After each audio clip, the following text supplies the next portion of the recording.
Vous êtes chercheur au laboratoire LAMES. Oui, c'est ça, oui. Motricité humaine, expertise, sport, santé. C'est ça. C'est bien ça. Et également enseignant à l'UFR STAPS. Tout à fait. Et concernant le titre que vous avez choisi pour votre présentation, la fatigue, c'est aussi dans la tête pour préserver ses racines. C'est ça? Oui. Super. Le signe sur votre droite lorsque vous souhaitez commencer votre présentation. Merci.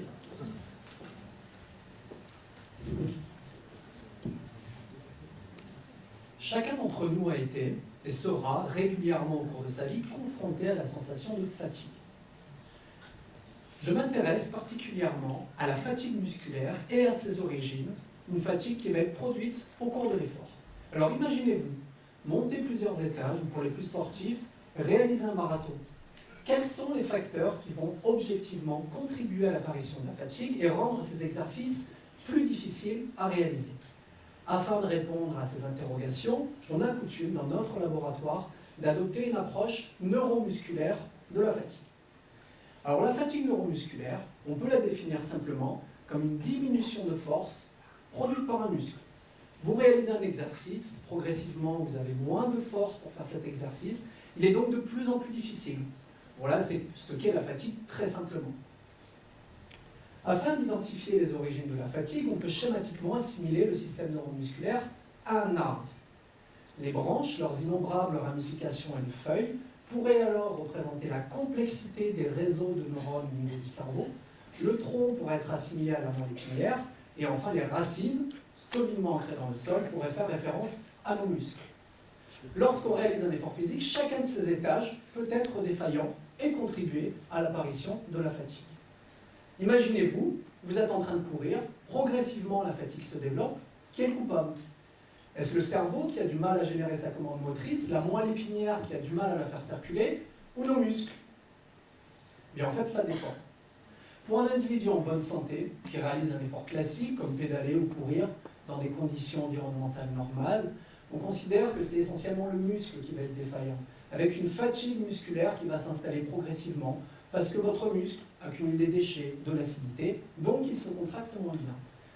Mais en revanche, on va voir qu'il existe des situations pour lesquelles le cerveau, progressivement, va être défaillant et contribuer à l'apparition de la fatigue. Tout comme un arbre qui va perdre ses feuilles au gré des variations climatiques, le fonctionnement des neurones d'un individu peut également être défaillant dans certaines situations.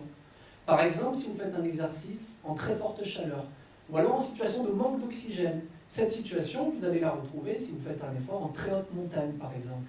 Mais également chez certains patients, des patients qui vont avoir une maladie respiratoire très sévère, à l'origine d'une moins bonne captation de l'oxygène ambiant et donc d'une moins bonne oxygénation de leur cerveau. Chez ces patients, dans ces situations-là, on va donc avoir cette fatigue cérébrale qui va être problématique dans ces situations-là. Mais on peut également retrouver une fatigue cérébrale chez des sportifs. Imaginez par exemple les sportifs qui réalisent des ultramarathons, des disciplines très difficiles, on court pendant des heures. Dans ce cas-là, c'est le muscle qui va être très traumatisé. Le muscle va venir en informer le cerveau. Et en fait, le cerveau, il se met en sécurité et diminue sa commande vers les muscles pour éviter des dommages additionnels pour ce dernier. Donc effectivement, on peut considérer, et c'était le titre de ma présentation, que la fatigue, dans certaines situations, c'est dans la tête, notamment pour préserver ses racines, à savoir nos muscles. Alors, bien sûr, on peut considérer la fatigue comme un phénomène qui porte une connotation négative. Vous savez, on va toujours réduire la fatigue, la retarder. Mais sachez que paradoxalement, la connaissance des origines de la fatigue peut également servir à l'augmenter la fatigue, et ce, pour la bonne cause. Une fatigue qui augmente va être le reflet d'un muscle qui travaille plus. Vous connaissez tous le célèbre adage « no pain, no gain ». Ça s'adapte parfaitement au fonctionnement neuromusculaire. Un muscle qui ne travaille jamais, qui ne se fatigue jamais, ne va pas développer des adaptations positives, comme par exemple augmenter en volume, en taille.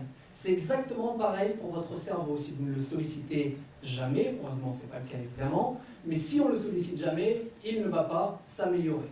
Alors dans notre laboratoire, on cherche donc des stratégies pour tenter d'augmenter cette fatigue produite au cours d'un entraînement physique. Parce que si on doit systématiquement la réduire dans la vie quotidienne, cette fatigue, au cours d'un effort physique, on a vraiment intérêt à l'augmenter.